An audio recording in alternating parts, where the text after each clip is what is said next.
estiver no ponto, o senhor diz. Você acha que esse microfone aqui está melhor? Oi, glória a Deus. Está melhor? Deixa eu ver. Glória a Deus.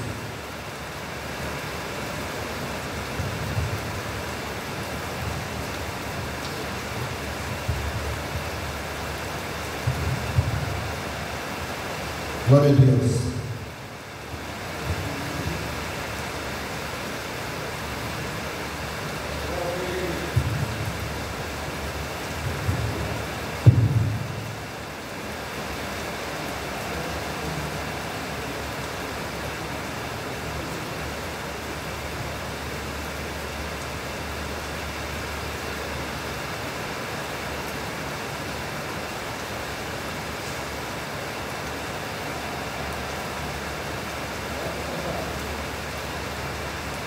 Quero aqui saudar a igreja do Senhor com a santa e gloriosa paz do Senhor.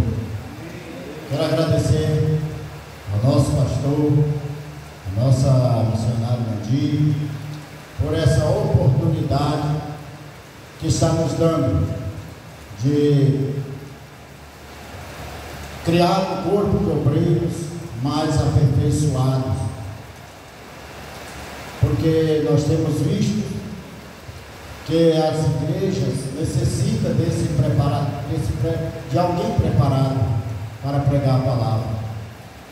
Essa preocupação também nós vemos que teve no passado, pelo apóstolo Paulo, quando recomendou aos obreiros do seu tempo que tivessem cuidado de serem obreiros preparados. Até a passagem do pastor Leu foi justamente essa, que procurarmos apresentarmos diante de Deus como obreiros que não temos do que se envergonhar. E para começar a nossa palavra de hoje, eu quero pedir que os irmãos abram suas Bíblias no livro de Romanos, no capítulo 12, versículo 2.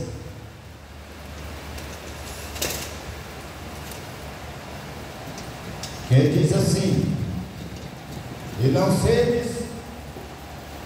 sede conformado com este mundo, mas sede transformados pela renovação do vosso entendimento, para que experimenteis qual seja a boa, agradável e perfeita vontade de Deus.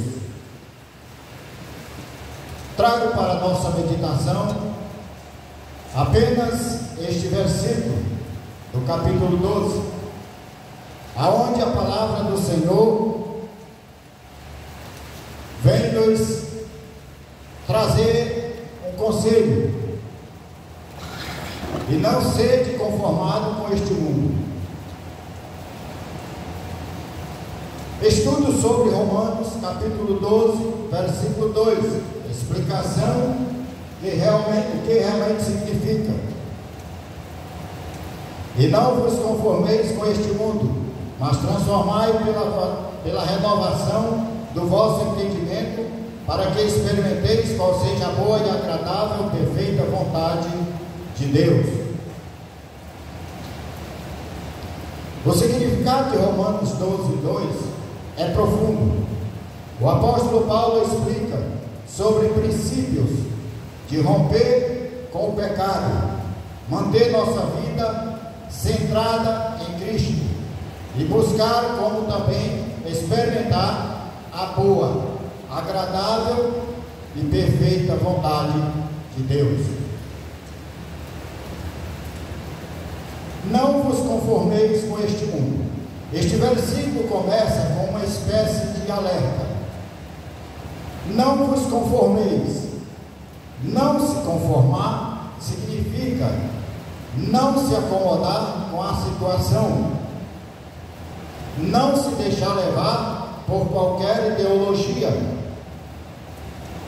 resistir e se manter focado O apóstolo Paulo exorta os cristãos de Roma para não se esquecerem da morada no céu que teremos, como está lá em João 14:2.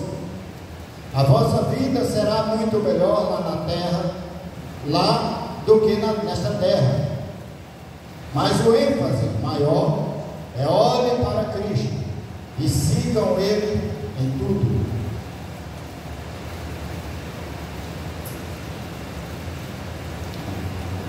Paulo, em outras palavras, também quer dizer: aquele que se conforma perde a noção e perspectiva da esperança, da salvação e até mesmo o sacrifício de Jesus por todos. O alerta é que os cristãos vivem no mundo, mas não são do mundo. Os valores que o mundo preza não podem ser os valores de um cristão. Não vos conformeis com este mundo significa não entrar no esquema das conveniências, do relativismo, daquela ideia de se dar bem, passando por cima do outro. Os desejos pessoais são prioridades, ou seja, o eu primeiro em tudo. Infelizmente, muitas pessoas ligadas a esse mundo. Entretanto, se realmente queremos ser transformados pela renovação da nossa mente, experimentar a boa e agradável e perfeita vontade de Deus, não podemos ser e estar conformados com este tipo de sistema de mundo, que é totalmente corrompido e longe dos valores bíblicos. Há que ser luz no mundo, para mostrar às pessoas que não conhecem o Senhor, e a alegria que não se acaba, o exemplo de conduta de vida, seguindo os passos e ensinamentos de Cristo, e ser uma espécie de ponte entre Deus e o não crente. Mas transformai-vos pela renovação da vossa mente. O significado da palavra transformação neste versículo é algo como metamorfose, tal igual o processo da lagarta em borboleta. Percebemos a importância que o apóstolo Paulo destaca aqui. Trata-se de uma mudança radical de maneira pensar e viver. E para isso Paulo enfatiza que renovar a mente é o caminho para isso. Vale lembrar que todo ser humano não crente tem uma maneira padronizada de pensar e viver, muito atrelada ao mundo, que falamos acima, logo está corrompido e precisa de ser renovado, ser restaurado, resgatado, para assim ter o padrão bíblico e pensamentos e conduta de vida.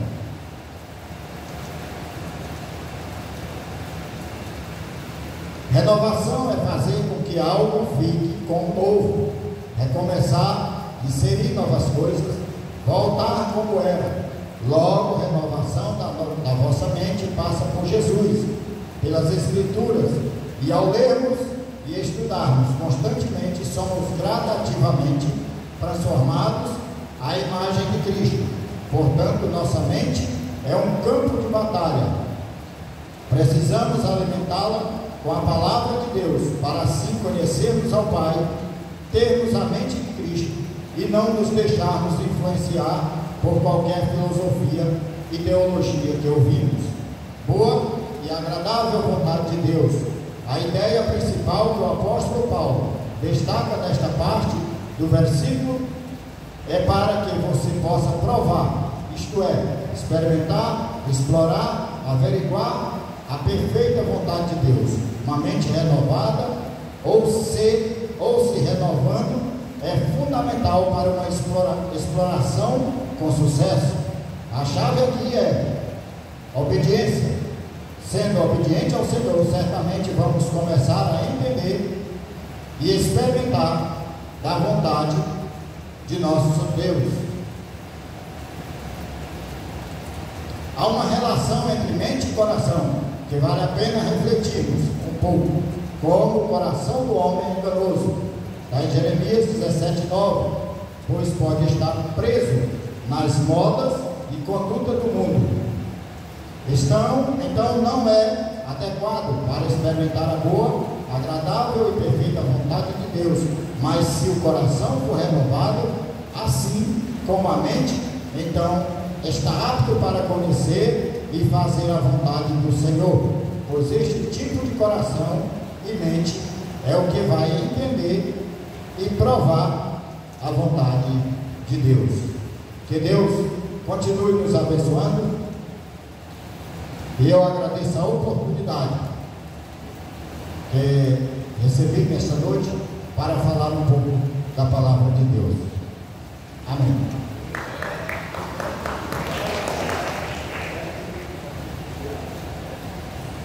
Sem demora, próximo.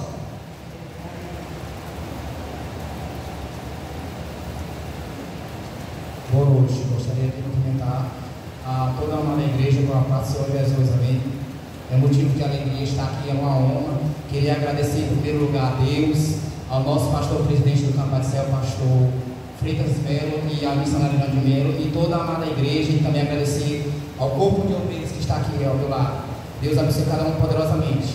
Meus amados irmãos, sem mais delongas, gostaríamos que meditássemos no livro muito conhecido da Bíblia Sagrada, o livro de Isaías. Isaías capítulo 53. Livro de Isaías capítulo 53, que diz: quem deu crédito à nossa pregação e a quem se manifestou o braço do Senhor? Porque foi subido como um renovo perante ele, e como raiz de uma terra seca. Não tinha beleza nem formosura, e olhando nós para ele, não havia boa aparência nele, para que o desejássemos. Era desprezado e o mais rejeitado entre os homens, homem de dores e experimentado nos trabalhos, e como onde tem os homens escondiam o rosto, era desprezado e não fizemos dele caso algum. Verdadeiramente ele tomou sobre si as nossas enfermidades e as nossas dores levou sobre si, e nós o reputávamos por aflito, ferido de Deus e oprimido. Mas ele foi ferido por causa das nossas transgressões e moído por causa das nossas iniquidades. O castigo que nos traz a paz estava sobre ele, e pelas suas pisaduras fomos sarados. Todos nós andávamos desgarrados como ovelhas, cada um se desviava pelo seu caminho, mas o Senhor fez cair sobre ele a iniquidade de nós todos. Ele foi oprimido e afligido, mas não abriu a sua boca. Como um cordeiro foi levado ao matadouro, e como a ovelha muda perante os seus tosqueadores, assim ele não abriu a sua boca. Da opressão e do juízo foi tirado. E quem contará o tempo da sua vida? Porquanto foi cortado da terra dos viventes. Pela transgressão do meu povo ele foi atingido. E puseram a sua sepultura com os ímpios, e com o rico na sua morte, ainda que nunca cometeu injustiça, nem houve engano na sua boca. Todavia ao Senhor agradou moê-lo, fazendo-o enfermar. Quando a sua alma se puser por expiação do pecado, verá a sua posteridade, prolongará os seus dias, e o bom prazer do Senhor prosperará na sua mão. Ele verá o fruto do trabalho da sua alma, e ficará satisfeito com o seu conhecimento. O meu servo, o justo, justificará muitos, porque as iniquidades deles levará sobre si. Por isso lhe darei a parte de muitos, e com os poderosos repartirá ele o despojo, porquanto derramou a sua alma na morte, e foi contado com os transgressores. Mas ele levou sobre si o pecado de muitos, e intercedeu pelos transgressores. Eu estou falando da figura mais importante de todo o universo, que eu me emociono quando falo do nosso Senhor e Salvador Jesus Cristo. Foi através deste versículo aí, através do livro de Isaías 53, que eu mesmo, não sendo evangélico, eu já ouvi a palavra de Deus ministrada pelo pastor Silas Malafaia, né? Isso aí tocava no meu coração. E eu sempre tive um desejo de ser servo de Deus. Meus amados irmãos, eu nunca visitei a igreja católica, nunca fui católico. Meus pais me levavam quando eu era criança para a igreja evangélica. E eu creio que eu sempre tive a vontade de ser evangélico. No ano que eu nasci, meu pai ainda não era evangélico, né? E minha mãe estava grávida de mim, aproximadamente com 3 meses no ventre. E meu pai, ele procurava todo tipo de doutrina, de religião. Meu pai procurava. Um dia ele procurou um lar de macumba, né? E a macumbeira olhou para o ventre da minha mãe e disse: olha, seu Francisco, sua esposa está com um bicho crescendo no ventre dela. Se fosse no dia de hoje, seria um câncer. Tome logo a garrafada e mate logo esse bicho demoníaco. E aquela senhora, né, ficou amaldiçoando. E o meu pai disse: está repreendido em nome do Senhor Jesus. Eu não sou evangélico, mas a partir de hoje eu não vou mais procurar os seus trabalhos. E aí meu pai ficou decepcionado, né, com aquela senhora, e disse o seguinte: se o meu filho nascer, porque só nascia mulheres, o primeiro filho foi mulher, o segundo foi abortado quando ele era 7 dias, o terceiro mulher e o quarto que seria eu, né? E aí aquela senhora disse que eu era um bicho, que eu ia morrer, mas eu creio que eu já era um projeto de Deus. Então meu pai disse: se meu filho nascer, meu primeiro filho homem, o primogênito filho homem, eu vou ser evangélico, eu vou largar tudo, vou largar a bebedeira, os prostíbulos, e vou ser um servo de Deus. E aí então eu nasci para a glória de Deus, e meu pai se converteu, minha mãe, e eles não estão tão firmes como eu desejaria que eles estivessem firmes na presença do Senhor Jesus. Eles são aqueles crentes que quase não vão para a igreja, né? Mas eu oro por eles todos os dias. E para a glória de Deus, eu estou aqui para falar deste testemunho e dizer a vocês, meus amados irmãos, que o nosso Senhor Jesus Cristo, ele é igual o ar que nós respiramos. Todos nós precisamos do ar para respirarmos. A gente não vê o ar que respiramos, mas a gente sente. Do mesmo jeito, é o nosso Senhor e Salvador Jesus Cristo. A gente não vê Ele com os nossos olhos humanos, porque é pela fé que nós sentimos que o nosso Deus existe, e que Ele entregou seu único Filho Jesus Cristo para morrer pelos nossos pecados, para morrer pelo meu pecado, pelo seu pecado. Então, é muito maravilhoso, é gratificante falar de Jesus Cristo. E eu quero dizer a vocês, meus amados irmãos, que eu me emociono. Eu, para a graça de Deus, Deus já me contemplou. Eu ser pai 2 vezes, não tem uma alegria tão grande de ser pai, de passar na universidade. Eu fui contemplado em ser aprovado 2 vezes na Universidade Estadual, na Federal. Passei também no IF para a glória de Deus. Mas não tem um presente maior do que você ganhar a salvação. E a salvação, Jesus Cristo pagou na cruz do Calvário, derramando sangue vivo. Jesus Cristo derramou o seu sangue. Então Ele é merecedor de toda a nossa adoração. Muita gente tem adorado personagens aí da televisão, jornalistas, atores, cantores, até mesmo pessoas do mundo evangélico têm adorado. Mas a Bíblia diz que nós devemos adorar somente a um que cumpriu todos os mandamentos, que é Jesus Cristo, o autor e consumador da fé. Jesus Cristo, Ele morreu na cruz do Calvário. A palavra de Deus diz que não existe um sofrimento maior do que o sofrimento do nosso Senhor e Salvador Jesus Cristo sofreu. Mas mesmo assim, Ele sendo apregoado naquela cruz, o maior sofrimento de toda a humanidade, Ele não se irou contra ninguém.